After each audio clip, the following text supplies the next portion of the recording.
That's a good ball for Peter Weir. Now Aberdeen with McGee making the break and Hewitt waiting in the middle. Yes!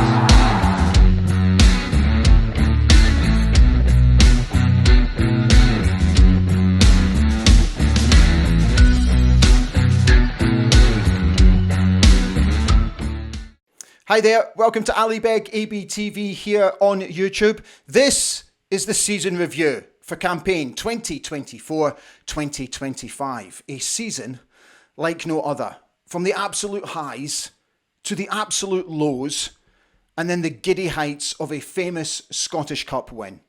I was delighted to be joined on this review by Andrew Budge. I'm sure you'll recognise him, who's been doing my analysis all season. And also by former owner of Beat 106 and the admin of a hugely popular Aberdeen Football Club themed Facebook page, Richard Wilkinson.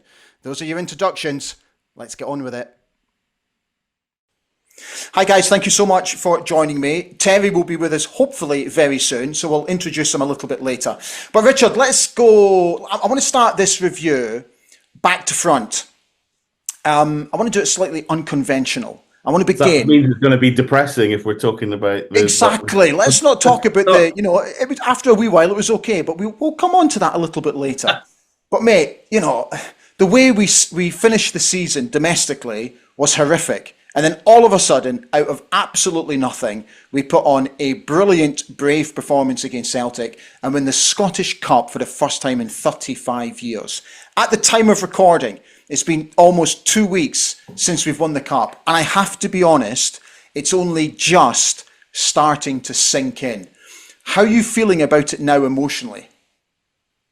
I mean, I find it hard to believe it's been 2 weeks. It just, in some respects, it feels like a lifetime ago because we're already talking about new signings and next season and things like that. But I'm not going to forget just the euphoria and how we all felt. I think we've touched on this.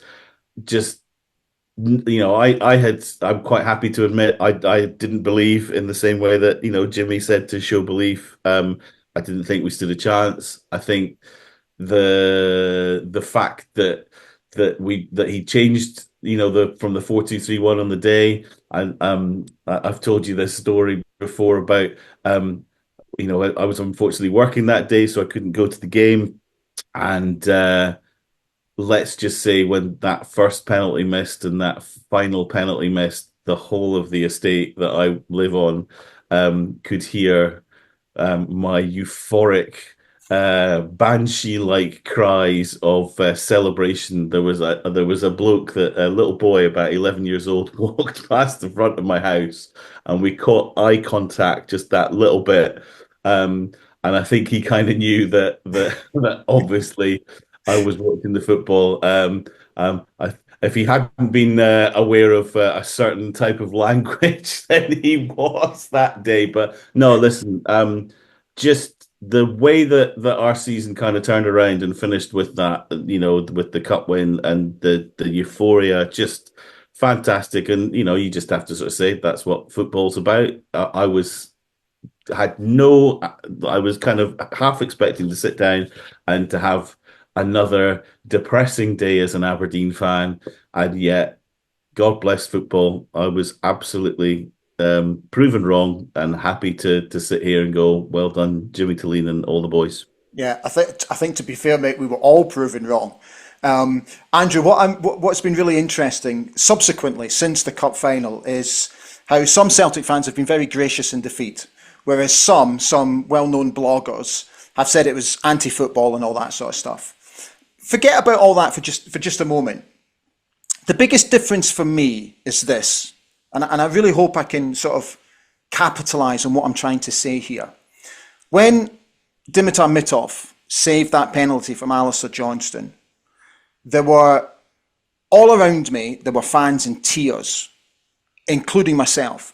I just lost all emotion that day. It was just, I just couldn't believe it, and I broke down.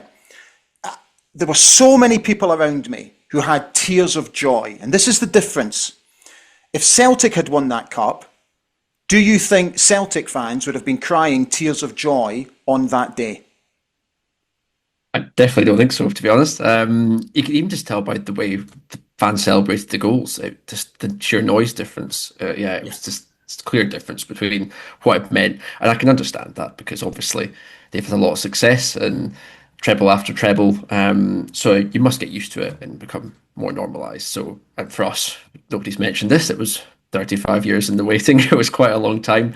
So yeah, you could clearly see how much it meant to everyone. It wasn't a great season for me to have moved halfway across the world. So I'm very frustrated that I wasn't there, to be honest. I would have loved to have been there. But yeah, I got to watch it with my good friends who I moved to Melbourne to be with. So it was great to see it from afar. But yeah, it's amazing that it's 2 weeks has passed and I still don't think I've came down from the high of it all. It was just an amazing day. I've loved every bit of content that's came out of the club since. It's just been unbelievable. And yeah, it's just a credit to everyone who played their part that day. You know, you and I spoke in the weeks leading up to the final, and we analysed our games during the split, and we pinpointed the issues that just needed addressing the whole time. And you know, we also did a preview show ahead of the game, and we were trying to be as optimistic as we could, but I think deep down we were both very afraid about what could have happened on the day. So when the team came out and we see the lineup and we see the formation, I was like, hello, this is new, this is interesting, not seen this before. And I think all of a sudden it kind of lifted the spirits a little bit. I can't really explain it, but there was almost like a feel of, oh, hang on, this is different. Oh, maybe, just maybe. Do you get me? Yeah, definitely. I had the exact same thing. Well, I mean, with cup finals or semi-finals, I'll be sort of downbeat most of the week anyway. And as you get ever closer to the big game, I do get that sort of optimism anyway. But I definitely think the change in formation and setup, it just showed we sort of learned something from the past games. It felt like we were kind of banging our heads against the door for the previous sort of 3 games against Celtic. We just didn't seem to be learning our lesson. But it's great to see you may just change it up and surprise everyone. I think it surprised us. I think it surprised Rogers. I just don't think they had the ability to break us down in the day. And as I said, he completely learned his lessons. I think it really impressive is just how much belief he instilled in the team. It seemed like everyone really did believe that we were going to do it. A lot of us didn't, and I have a lot of humble pie to eat for this selection. I was a bit nervous playing something new.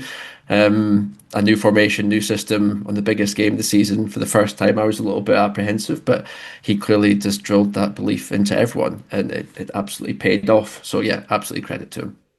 I think, Richard, for the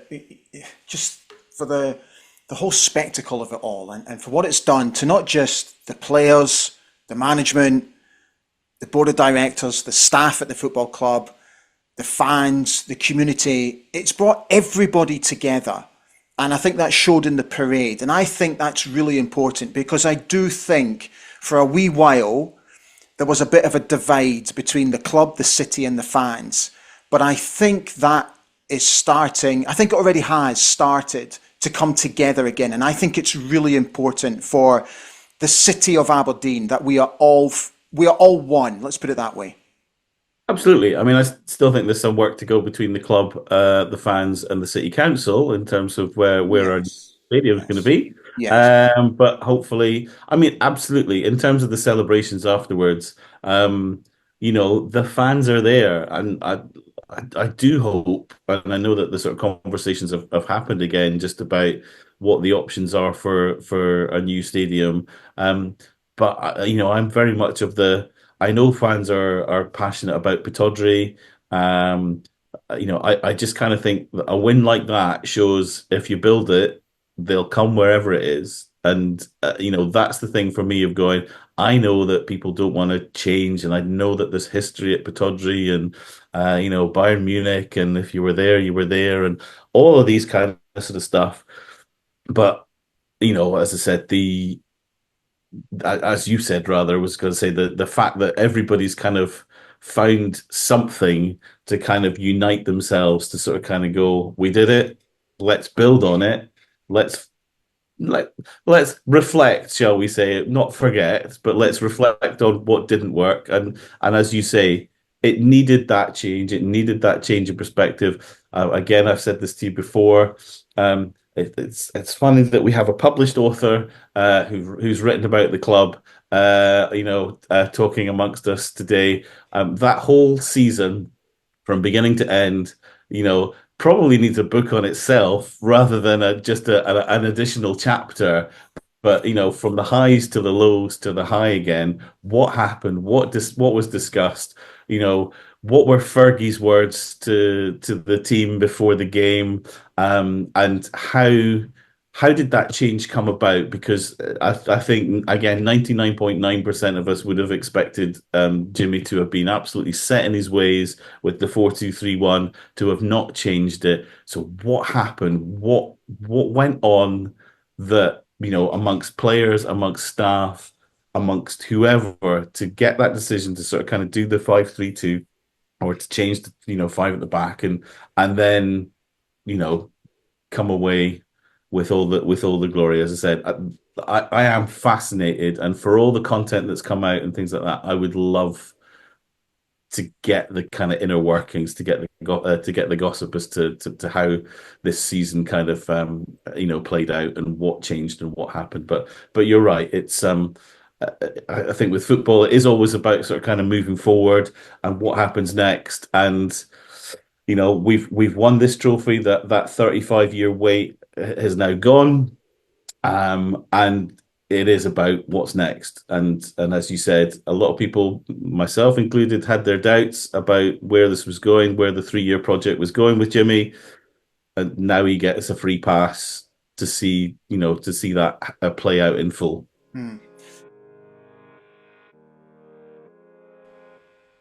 Let's take a slight pause in proceedings to remind you of those who sponsor me here on Alibeg ABTV. ABTV is brought to you by Saltire Energy, the market leader in drilling equipment rental. But not just that, they offer a wide range of services to the oil and gas industries, with offices based in Aberdeen, the Middle East and Southeast Asia. There's been so many interesting little snippets and stories that have come out since the Cup final, Andrew. And the one that really caught my attention, and I really, really hope it's true. I don't know whether it was just internet gossip or whether just somebody made up a story and chucked it out on the internet just to see where it would go. But I really hope it's true that the coaching staff pinpointed a problem with Kasper Schmeichel diving to his right. And if you look at our penalties in the Cup final, which I don't think has been discussed enough, because those 4 penalties were superbly executed, and all to Kasper Schmeichel's right. You know the story I'm talking about, right? Yep. Yeah.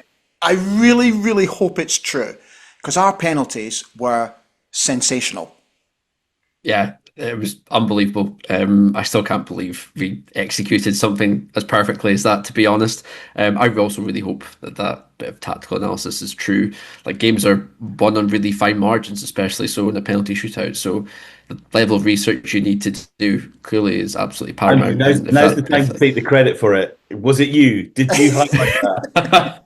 I wish. I absolutely wish. Yeah. I would love to take the credit for that. But yeah, it's absolutely a credit to everyone, the coaching staff involved, if that is true, if they picked up on that. But even if he wasn't injured, I mean, I don't think he was saving any of them anyway. Yeah. They were just either rifled bottom corner or top corner, and every single one of them played their part. I loved Chinny stepping up first, just being the captain, leading with absolute credit and responsibility. And every single one of them, I didn't really have that many concerns as they started to go in. I think the timings of each of the penalties were crucial. I think saving the first one just changes the dynamic completely. And then Shinny scoring so emphatically, it just really put us in such a high and such a commanding position. And after that, everyone just did their job. And yeah, Mitov, the absolute hero. I mean, going into it, Mitov's got a good record of penalties. We'd seen him save, I think, 1 or 2 penalties this season already. So I kind of felt a little bit more confident compared to, say, the season before, where we had the sort of debacle in the semi-finals against Celtic, which was a bit of a farce. But I had a lot more confidence in Mitov going into this. And yeah, just credit to everyone. It was brilliant penalties and well saved by the goalkeeper. Right, Richard, let's go back to the beginning of sorry to interrupt, even I love Nisbet getting involved in the team talk at the end. He'd been subbed off, and he was kind of like, geeing everybody in. And again, it's like body language when it comes to penalties is everything. You can see, the Schmeichel was trying to noise up the players, and our players weren't having any of it. And even, again, Mitov was trying to do the same. And you kind of have that thing of going where you're sort of looking at the players and going, do they really believe that they're going to score this? They kind of where are they looking? Are they looking at straight at the goal? Are they kind of keeping, sort of, and again, you just thought these guys believe that they're absolutely going to smash this goal and they smash this penalty into the goal. And again, not always seen that when it comes to Aberdeen doing penalties. Let's go back to the beginning of the season, mate. We have to. It was an unbelievable start. I don't think any of us saw that start. 16 games unbeaten in all competitions up until the League Cup semi-final. Some have suggested that we rode our luck. Some suggested that we got lucky. Where I would counter that argument is that I felt at the time that the team never gave up, that the manager was making substitutions at the right time and the substitutions were having an impact on the game. So I don't think we were riding our luck. I felt that we were deserving of our wins because we never gave up and we kept going.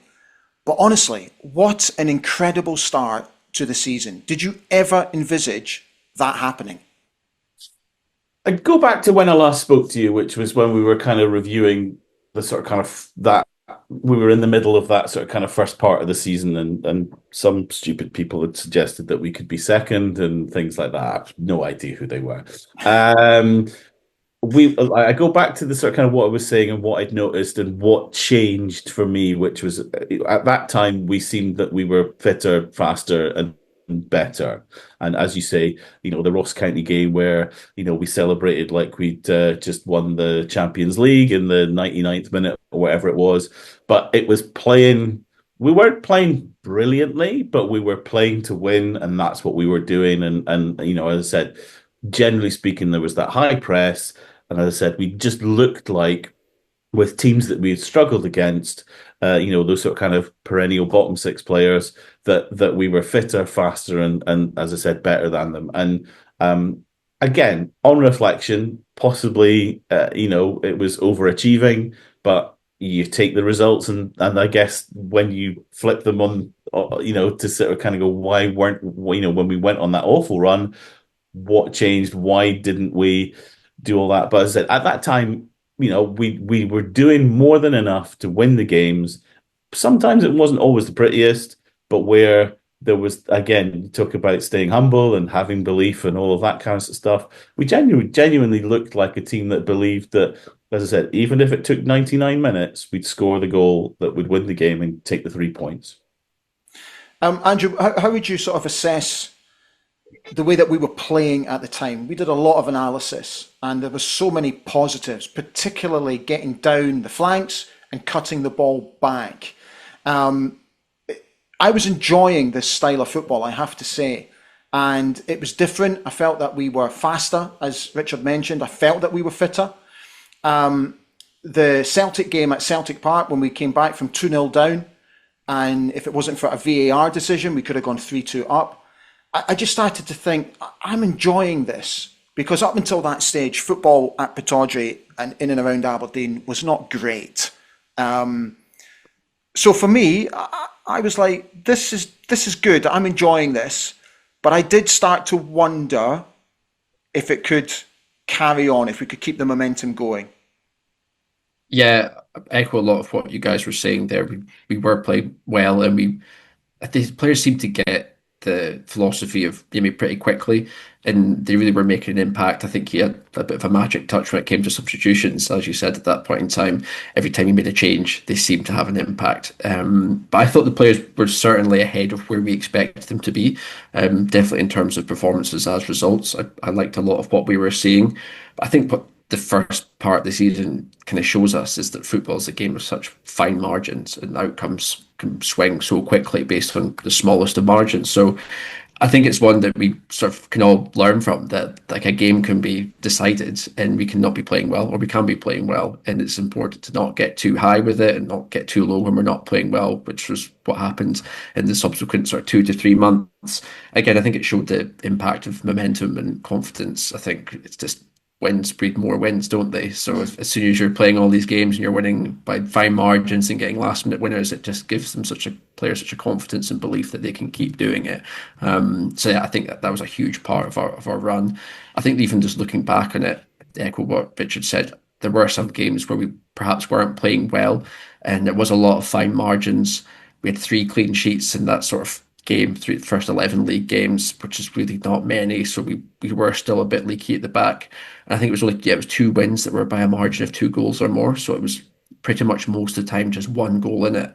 So we weren't really comprehensively beating teams. We were sort of sneaking it or grinding results out, which is important. But I think at some point you do have to be a bit more convincing. And yet looking back and sort of, I mean, that point he was saying sort of stay humble, that was his mantra. And I think that was almost for himself as well as much the players. I don't think he could quite believe the results he was getting out of the squad. We did finish 7th the year before and looked really dicey in the sort of season before come sort of March, April. And yeah, I don't think he could believe what he was getting out of the team. So yeah, I think there's a lot to learn from. I liked a lot of what we saw, but again, it wasn't hugely sustainable, which we came to see in the subsequent months. After the League Cup semi-final, obviously we got absolutely dicked in that game, let's be honest. It was men against boys. So you're looking for an immediate response, Richard, which we got against Dundee. And then we played Hibs at Easter Road, where Esther scores that sensational scissors kick to put us 3-2 up with literally seconds to go. And then we fall asleep and concede that goal. From there on in, it was something like 16 games without a win. 16. And we absolutely, spectacularly fell off a cliff, which baffled the entire Scottish football community from the top of the country to the bottom of the country, and nobody could put their finger on it. Can you put your finger on the spectacular dive off a cliff?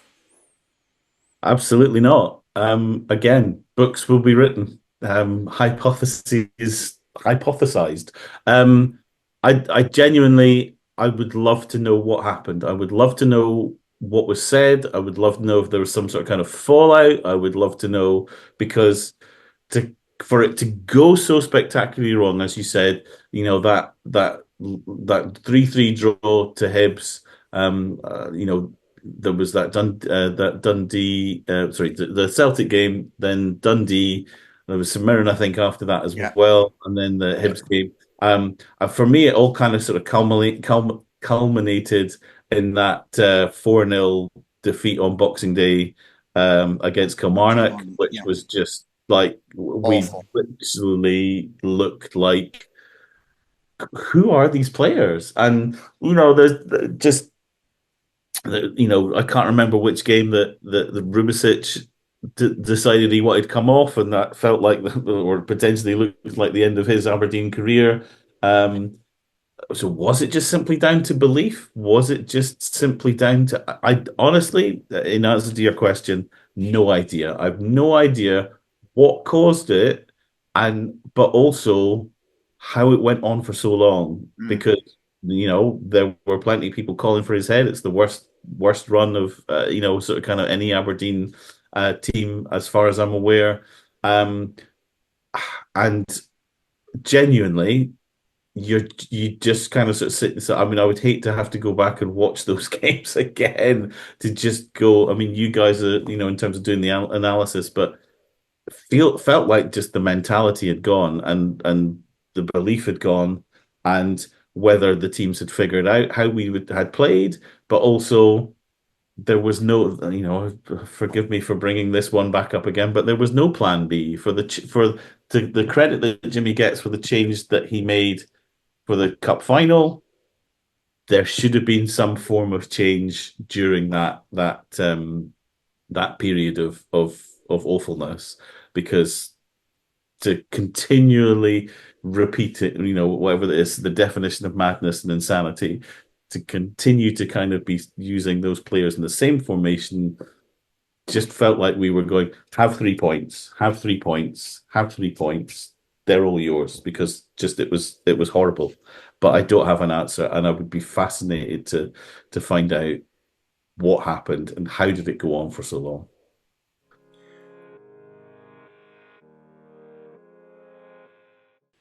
Let me also remind you that Ali Beg ABTV is brought to you by Craig International, where the future of global procurement is very much at the forefront of their business strategy. They have 10 offices strategically placed around the world to serve all 4 corners of the globe. Procurement is very much safe in their hands. They operate not just in America, but also on the European continent, as well as the Middle East, serving Qatar, Dubai, and Oman. But not just there. They also have offices based in Perth, Australia, where business is currently booming. 14 games without a win. Just for clarification, Andrew, you and I analysed a lot of those games, and we continually made the same mistakes. Our set piece defending killed us time and time again. The ball over the top killed us time and time again. And it was getting to the stage where you and I were almost like, are we the only two that, not us the only two, everybody could see it. But why can't the management see this? And why are they not addressing it? It was becoming hugely frustrating, if anything.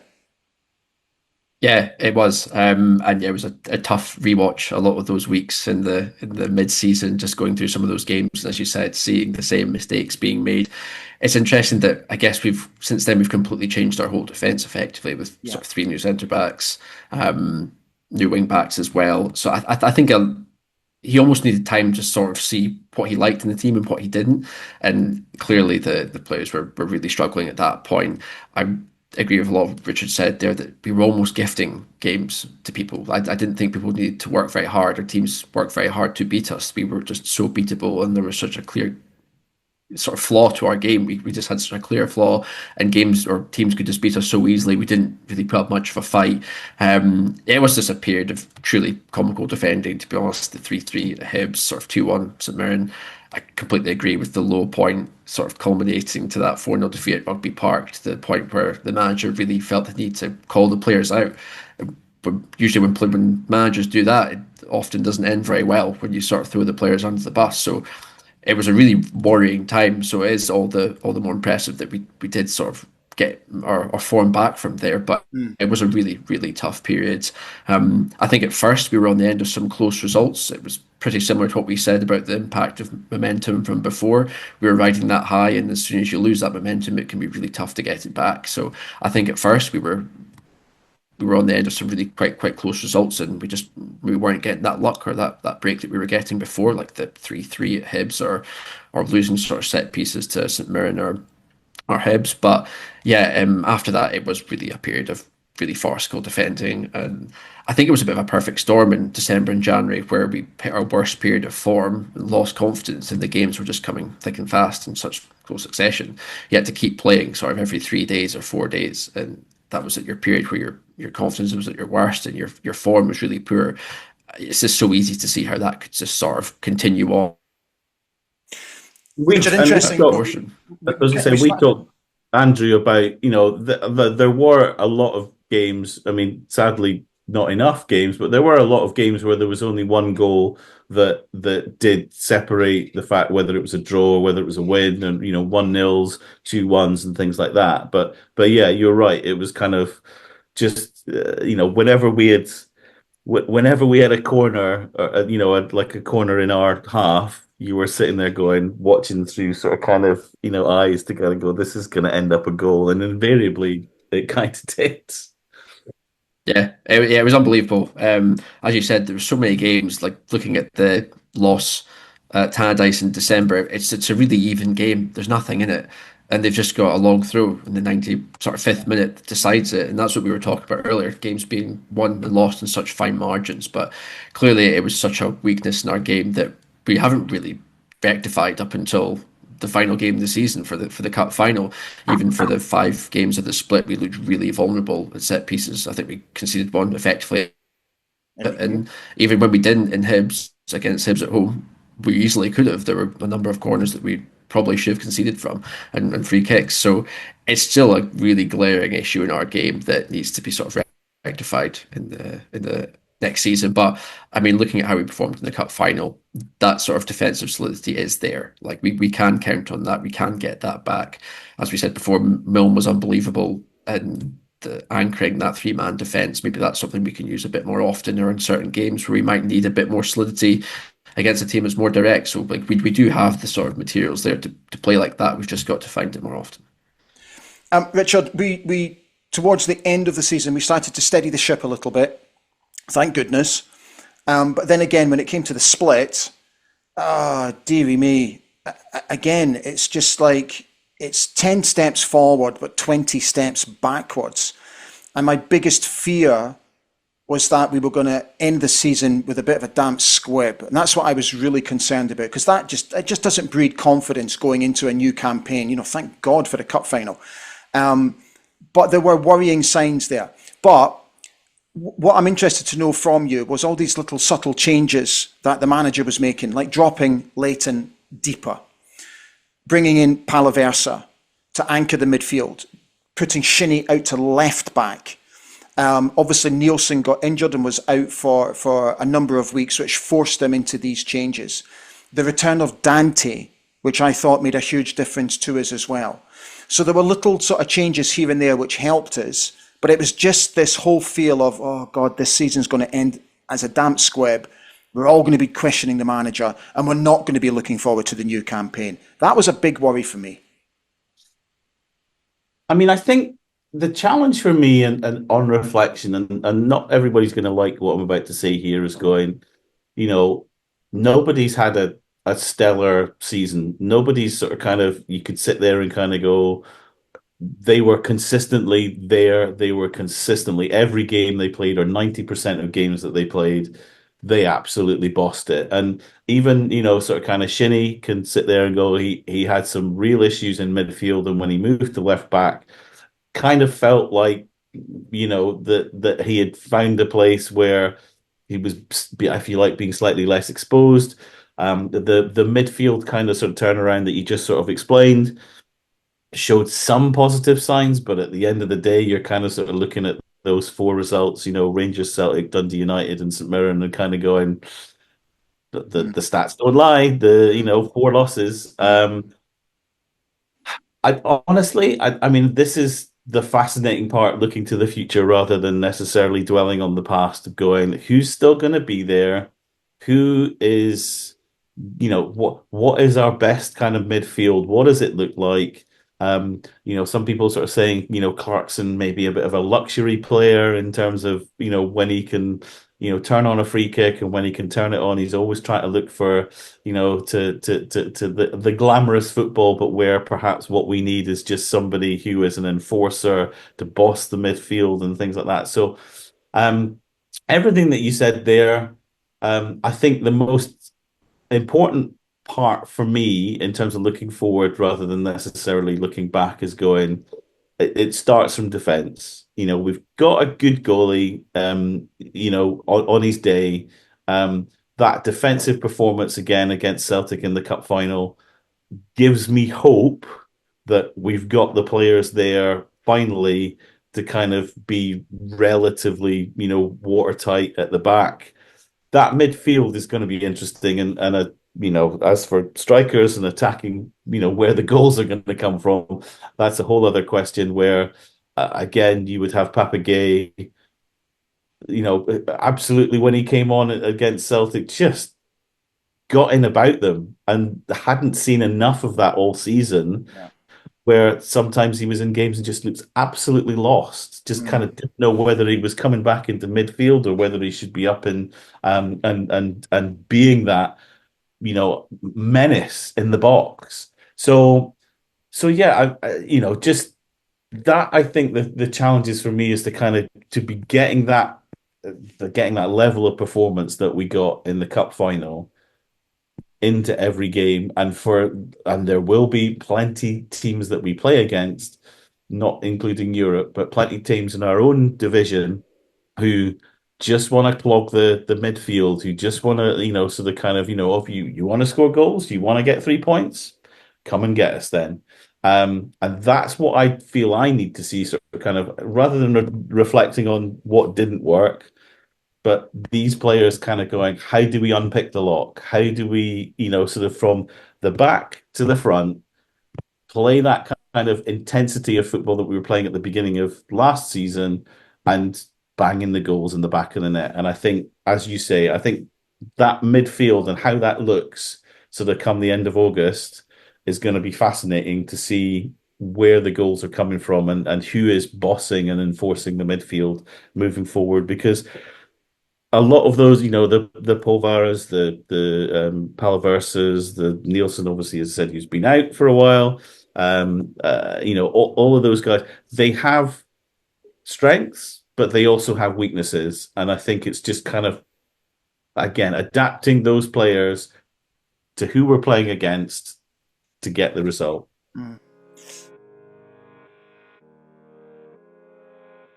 I would like to take this opportunity to thank everybody at Quipco International, who also sponsor Ali Beg ABTV. I was delighted to announce recently a sponsorship deal with Quipco, who are a manufacturing and repair service company servicing the oil and gas industry. With their headquarters based in Abu Dhabi, they are perfectly placed to offer a number of services and products to the Middle East. Andrew, final question for you. If you could assess Yemi Talene's first season in charge, if there was a report card, what would your report card say? Tough one. I mean, he's written himself into history, which is one first point to make. Like, he has delivered the Scottish Cup where we haven't done so in 35 years. So that's a huge sort of tick box to make. I think he's got a lot to still learn. And I mean, even just acknowledging that he's still got a lot to learn, or had a lot to learn, on Scottish football in general. Like, it's easy to forget this is his first season in a new country, in a new league that is, I imagine, very stylistically difficult or different to what he's experienced previously. So it's a lot to get adjusted and get used to. I think we're in a lot better place now than we were at the start of last season. So I think he's made a huge positive impact. I really like a lot of what I've seen in how we play. I think some of our performances against good teams like Celtic and Rangers, I don't think I've seen us play like that, like how we played in the 2-1 victory against Rangers at home earlier in the season.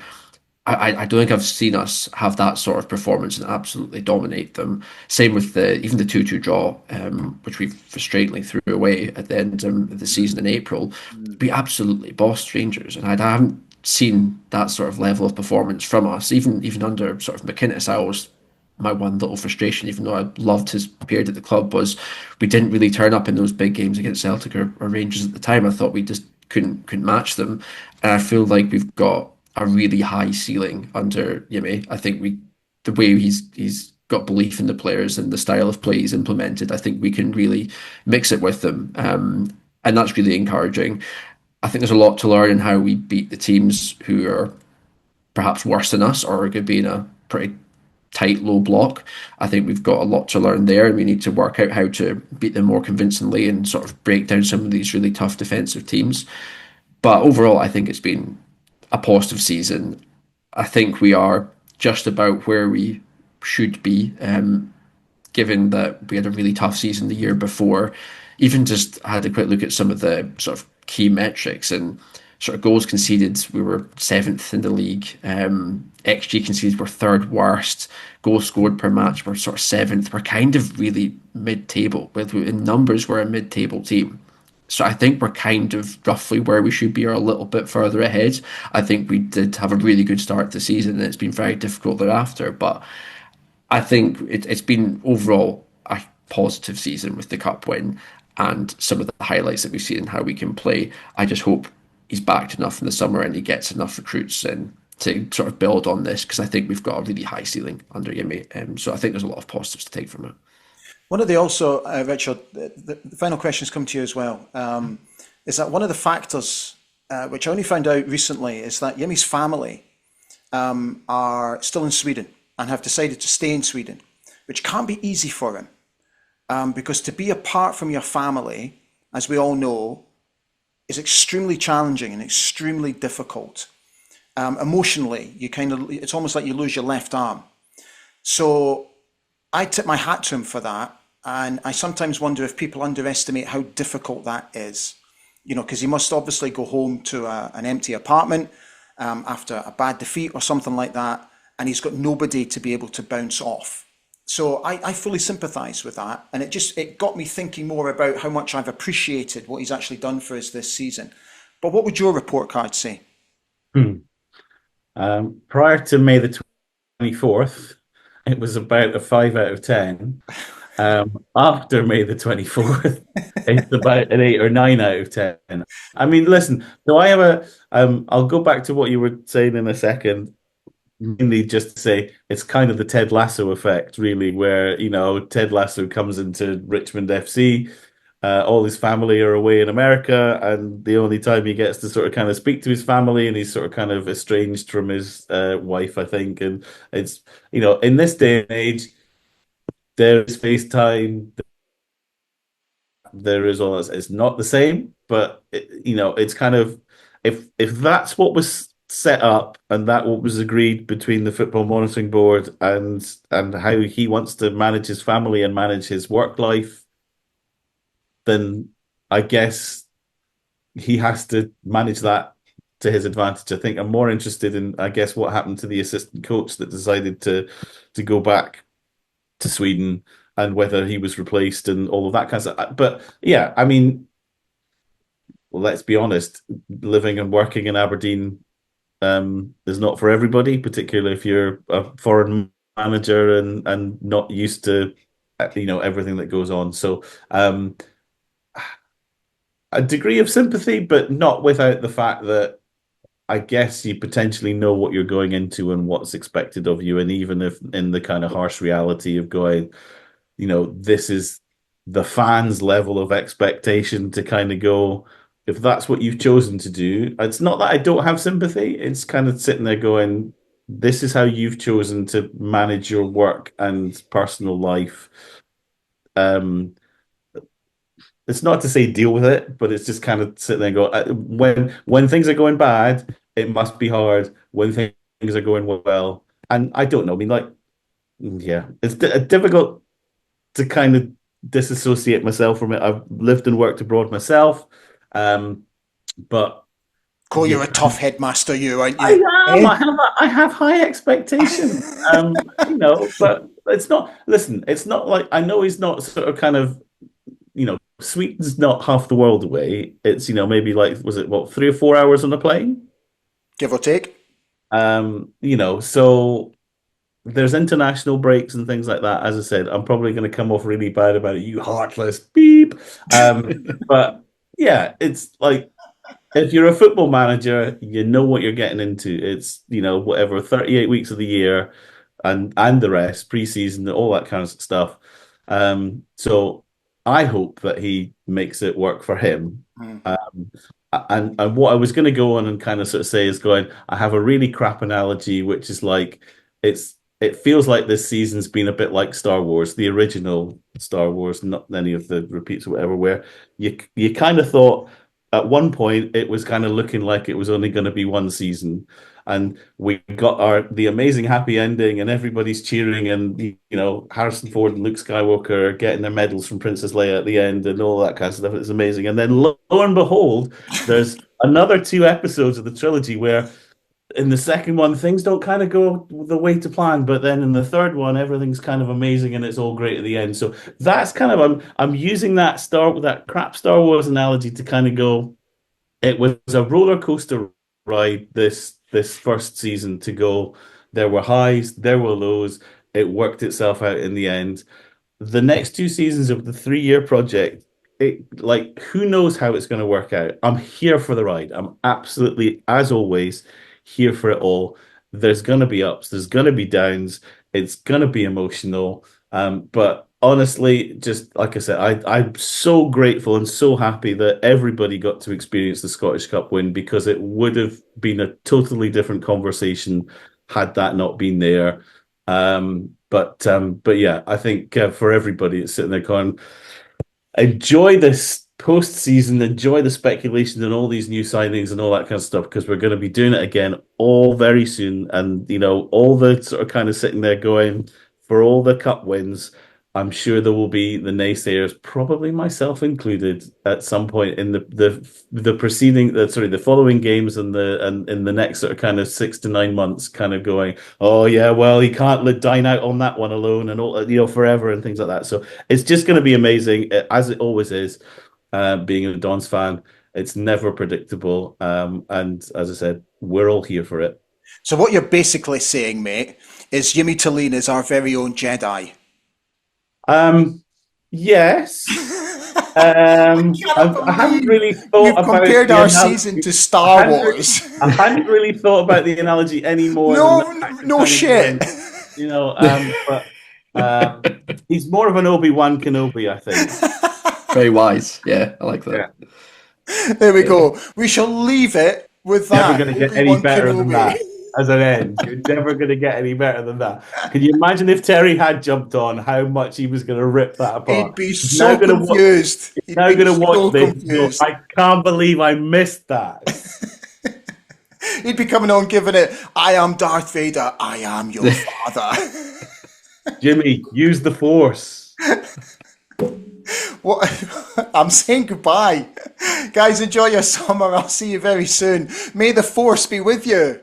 Right. And free. Cheers, Ali. So we are done. Thank you so much for watching. I really hope you enjoyed the review, and I'll see you again very soon here on Ali Beg ABTV. Bye for now.